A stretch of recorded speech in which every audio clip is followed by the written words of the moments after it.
দেখেন বন্ধুরা কতটা মুচমুচে।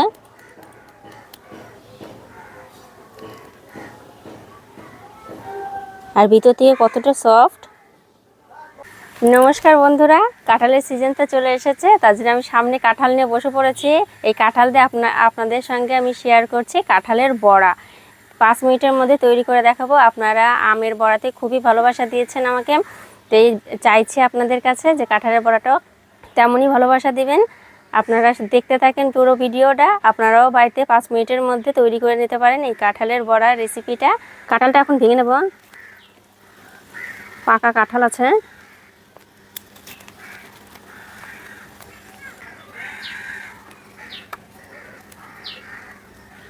এই কাঁঠালের বড়ার রেসিপিতে কিন্তু একটু পাকা কাঁঠাল হলে পরে বেশি ভালো হয়। আর আমি ভাঙবো না, এই কটাতেই হয়ে যাবে, এত আর লাগবে না। এইটুকু না যতটুকু আছে আমরা বাড়ির সকলে মিলে বসে বসে খেয়ে নেব।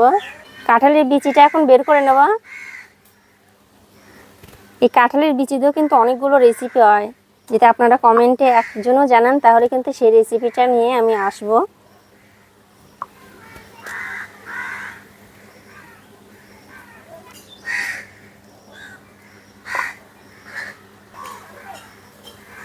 সবগুলো কাঁঠালের রোয়া থেকে বিচিগুলো আলাদা করে নিয়েছি। এখন এই কাঁঠালগুলোকে আমি চিপে রস বের করে নেব। আপনারা চাইলে কিন্তু মিক্সিতেও একটু পেস্ট করে নিতে পারেন এই কাঁঠালগুলো।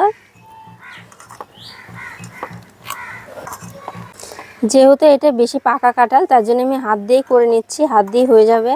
আপনাদের যদি শক্ত কাঁঠাল এনে থাকেন তাহলে কিন্তু একটু মিক্সিতে ঘুরিয়ে নেবেন, হয়ে যাবে তাহলে।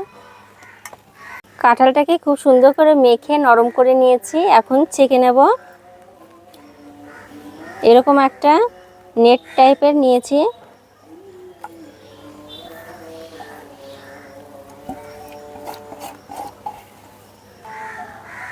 আপনারা কিন্তু চাইলে বড় ছাঁকনি দিয়েও ছেঁকে নিতে পারেন, কিন্তু আমি নেট দিয়ে করছি। দেখেন কতটা সহজভাবে এটা ছাঁকা হয়ে যাবে।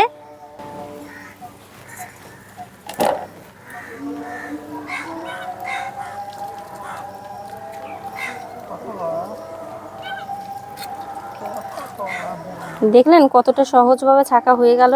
আর যতটা কাঁঠালের আঁশটা আছে ততটাই জালের মধ্যে থেকে গেল। এটা এখন ফেলে দেব। কাঁঠালের বড়ার ব্যাটারটা এখন তৈরি করে নেওয়া। তার জন্য প্রথমে আমি নিয়ে নিয়েছি 1 বাটি আটা। এই বাটির মেপেই আমি সব কিছু দেব।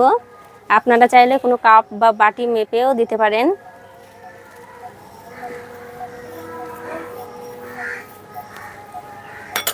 হাফ বাটি চালের গুঁড়ো, হাফ বাটি সুজি।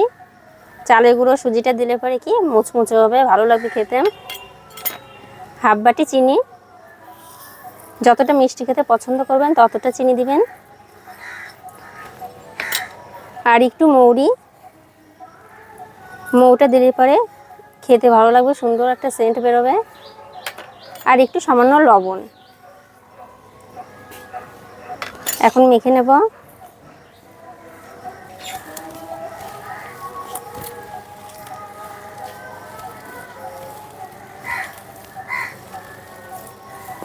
তো বন্ধুরা ব্যাটারটা তৈরি করে নিলাম। না বেশি শক্ত করেছি না বেশি জল জল করেছে, এইভাবে একদম পারফেক্ট হয়ে গেছে।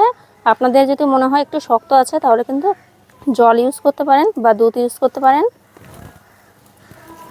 তো বন্ধুরা তেলটা গরম হতে বসিয়ে দিয়েছিলাম, তেল গরমও হয়ে গেছে। এখন কাঁঠালের বড়াটা ভেজে নেব।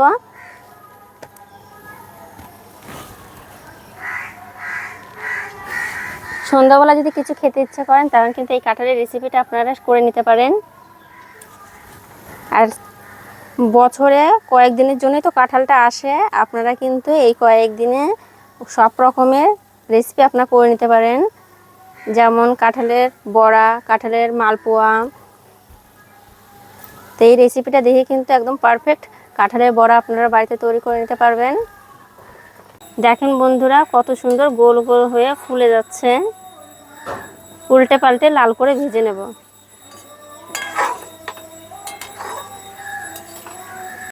তো বন্ধুরা খুব সুন্দর করে লাল করে বড়াগুলো ভেজে নিয়েছি, এখন তুলে নিচ্ছি।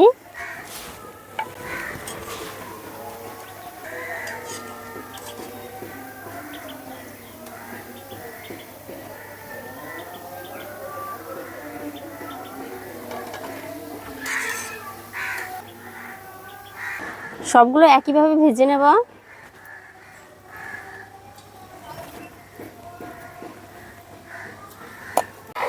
সবগুলো বড়া ভাজা হয়ে গেল। তো বন্ধুরা, আপনারা ভাবতেও পারবেন না কিন্তু এই কাঁঠাল দিয়ে এত সুন্দর একটা রেসিপি হয়। যখনই কাঁঠাল নিয়ে আসবেন বাড়িতে, একবার কয়েকটা কাঁঠালের রোয়া সরিয়ে আপনারা বড়া বাড়িতে বানিয়ে খেয়েই দেখবেন কতটা সুন্দর হয়, সুস্বাদু হয়। আর আমাকে কমেন্টে জানাবেন তো কেমন লাগলো এই রেসিপিটা, অবশ্যই কমেন্টে জানাবেন। আর এরকম নতুন নতুন রেসিপি পেতে আমার চ্যানেলটাকে সাবস্ক্রাইব করে রাখবেন। ধন্যবাদ।